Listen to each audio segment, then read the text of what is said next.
ഈ സോങ് ആദ്യം ഒരു ത്രെഡ് ഉണ്ടായിരുന്നു. സാധാരണ നമ്മൾ പ്രണയം ബേസ് ചെയ്തിട്ടാണ് പാട്ടുകൾ ചെയ്യുന്നത്. അപ്പോൾ പ്രണയം തന്നെ ആകുമ്പോൾ ഒരു റിപ്പീറ്റേഷനാണ്. അപ്പോൾ അതുകൊണ്ട് അതൊന്ന് ചേഞ്ച് ചെയ്യണം എന്നുള്ളതുകൊണ്ട് ആദ്യം ഈ ത്രെഡ് എൻ്റെ മനസ്സിലുണ്ടായിരുന്നു. അപ്പോൾ ആ ത്രെഡ് ഞാനത് കാരണം ഒരുപാട് തമിഴ് ഇത് കേട്ടുകേണ്ടുള്ളൊരു ത്രെഡ് തന്നെയാണ്, ഒരു ഫ്രഷ് ത്രെഡൊന്നുമല്ല.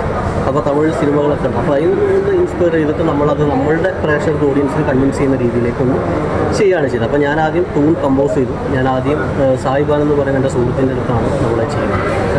ട്യൂൺ കമ്പോസും കാര്യങ്ങളും ചെയ്തു. നിതേഷ് നടേരി എന്ന് പറയുന്ന നമ്മളുടെ ആകാശമായവളെ എന്ന് പറയുന്ന വെള്ളം സിനിമയിൽ ലിറിക്സിട്ടുണ്ട്. അദ്ദേഹമാണ് പാട്ട് എഴുതിയത്.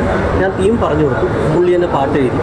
അപ്പോൾ പിന്നെ നമ്മൾ അവിടുന്ന് പ്രോഗ്രാമിംഗ് ഒക്കെ ചെയ്തു, വിഷൻ നമ്മൾ ചെയ്തു. അപ്പോൾ പിന്നെ ആരെ ഡയറക്റ്റ് ചെയ്യണം, നമ്മൾ തന്നെ സ്റ്റോറിയൊക്കെ ചെയ്തുകൊണ്ട് ഫ്രണ്ട്സ് പറഞ്ഞു എന്നാൽ ചെയ്യും, നീ തന്നെ ചെയ്യും, അങ്ങനെയാണെന്ന് പറഞ്ഞു. പിന്നെ വീട്ടിൽ നിന്നായാലും വളരെ നല്ലൊരു സപ്പോർട്ടുണ്ട്. അതുകൊണ്ടാണ് നമുക്കത് മുന്നോട്ട് ഈ ഒരു ഫീൽഡിലേക്ക് പോകാൻ പറ്റുന്നത്.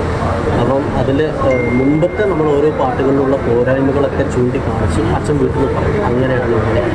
അപ്പോൾ അതാണ് യഥാർത്ഥത്തിൽ ഡയറക്ടർ എന്ന രീതിയിലേക്ക് തന്നെ ആദ്യമായിട്ട് ഇപ്പം നമ്മൾ ഈ ഒരു സംഭവം എടുത്തു വെച്ചിരിക്കുന്നത്. ഇത് 15 മിനിറ്റ് ആയിരുന്നു സോങ്. അത് നമ്മൾ ചുരുക്കി ഒരു 6 മിനിറ്റ്. കാരണം മ്യൂസിക് വീഡിയോസ് കാണാൻ വരുന്ന ചാനലാണ്. അപ്പം അതൊരിക്കലും ഒരു ഷോർട്ട് ഫിലിമിലേക്ക് പോകുമ്പോൾ പ്രേക്ഷകർ എത്രത്തോളം ആക്സെപ്റ്റ് ചെയ്യുന്നറിയില്ല. അപ്പോൾ അതുകൊണ്ട് അത് മാക്സിമം ഷോർട്ട് ഔട്ട് ചെയ്തിട്ടാണ് നമ്മളിത് ചെയ്തത്.